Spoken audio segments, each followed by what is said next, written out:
Hello nerdologists, it is Wednesday and today I'm going to talk about the video that Michelle made on Monday, so if you haven't seen that you should go watch that now and then come back here. And in your video, Michelle, you talked about this creepy guy in some of your classes. I'm sorry you have a creepy guy. We don't get a lot of creepy guys at my school because there aren't any guys at my school.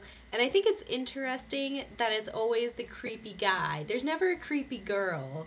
I'm not sure if that's because girls are better about internalizing what is and isn't okay to talk about, because obviously I don't know your specific case, but I'm wondering if maybe he's doing this to try and get attention or something weird like that. Because sometimes boys do stupid stuff like make sexual remarks because like it's taboo, and it has shock value and it brings attention to them and they're stupid. And I thought it was especially poignant what you were saying about how you were kind of afraid to tell anyone about it because you weren't sure if they would take you seriously because of the way schools have dealt with issues like this in the past. And just earlier this week I was reading an article on Jezebel, I'll link it down below, about a girl who goes to UNC and she's getting in trouble with her school. Some backstory to this story is she was raped, and then she filed a complaint because she felt like her school didn't do anything to bring about justice in this case. And now she's getting in trouble because she's talked about it publicly, and therefore she is intimidating her alleged rapist, even though she hasn't mentioned his name or anything. And that's just ridiculous. And it goes back to the idea of victim blaming, which you talked about, and how sometimes when women are assaulted or raped, then school administrations or police officers or whoever you go to ask really stupid questions like, do you have a boyfriend? Like, have you been having sex before? What were you wearing? Because somehow that makes it okay for someone to rape you. People are just so stupid, and I think we definitely need to have more education about these issues, because now that I've talked about it in my classes and stuff, like, I can easily point out, like, that's a really stupid question you're asking. But I think if I didn't have that, like, background, then I might think it'd be okay to ask someone, like, oh, what were you wearing? Or did you encourage someone to continue to make sexual remarks in class? But those are stupid questions once you actually sit down and think about them for more than 5 seconds.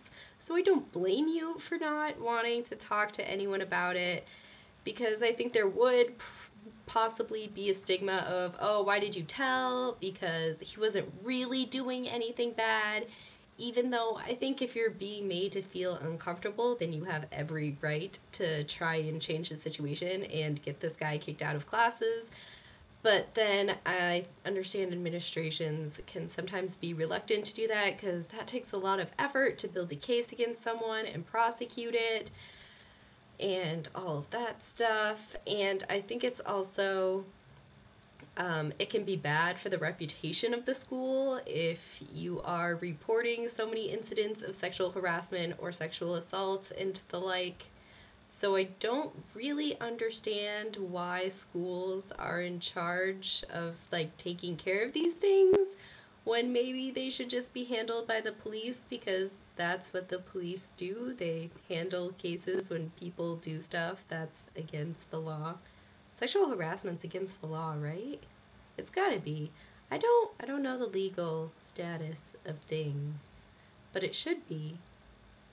But I feel like, especially in your case, the argument could be made of boys will be boys, which is, again, a really stupid argument. I just find this whole situation of sexual harassment, sexual assault to be ridiculous because we don't know how to handle this in our society. Because there's this idea that boys can't control themselves, they can't control what they say, they can't control how they act, when clearly you can. If I can sit in a class and not make sexual remarks, I'm pretty sure boys can do that too.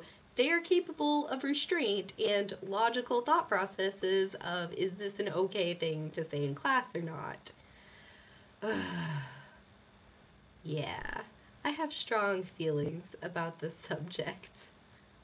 So I think what you're doing with keeping track of all of the comments that this guy makes is a really good idea and would be helpful if you ever do decide to take action on this. Also, I'm not sure if you consider this or not, but maybe talking to your teachers, like the teachers of the classes that the kid is in, because I think teachers have a responsibility to make sure that their students feel comfortable, and it's kind of weird that they haven't talked to this kid already about what is and isn't okay to talk about in class. Or if you ever do take it further, I would try and get a lot of people to go with you because there's strength in numbers. Again, this shouldn't even be an issue. It should have taken care of itself in the perfect world, but we don't live in a perfect world, and yeah, that just really sucks. So on that depressing note, I'm going to end this video, and Chelsea, I look forward to hearing your thoughts on Friday. Bye!